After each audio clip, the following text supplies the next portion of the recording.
আমাদের বিয়ে হয়ে গেল, তার ৩-৪ মাস পরে মা জানতে পারলো, এইভাবে সে আসলে সবকিছু। আচ্ছা, মানে বিয়ের ঘটনাটা কি ছিল বলো তো? যে ব্যাপারটা এরকম শুটিং সেট থেকে চলো আজকে আমি তোমাকে বিয়ে করব, না না আর লাইক তুমি বলেছিলে যে না আজকে আমাকে বিয়ে করতে হবে? না না না, বিয়ের ব্যাপারটা আসলে অনেক আগে থেকেই, মানে যেহেতু মা তার সাথে আমাকে কথা বলতে দিত না, ঘুরতে দিত না। মা তো একদম মানে র্যাবের চাকরি নিয়ে নিয়েছিল আমার সাথে, মানে বন্দুক ছাড়া র্যাব আর কি, এরকম।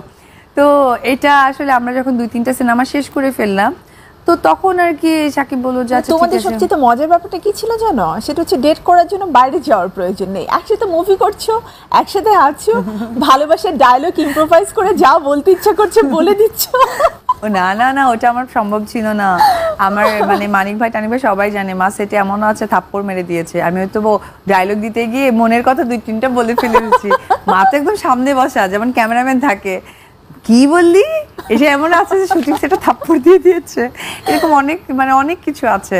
পরবর্তী সময় যখন সে বললো যে আমরা বিয়ে করে ফেলি, আমি তো বিয়ে, আমার কাছে মনে হয়েছিল কি মা এত প্যানের প্যানের করছে, আর মার সাথে ওর আবার একটা হটটক হয়েছিল, মা বলছে যে ওকে। সো হ্যালো বন্ধুরা, আজকে কিন্তু সরাসরি অপু বিশ্বাসের মুখ থেকে শুনতে পারলেন অপু বিশ্বাসের বিয়ের ঘটনাটা কিভাবে প্রকাশ পায় এবং কিভাবে হয়।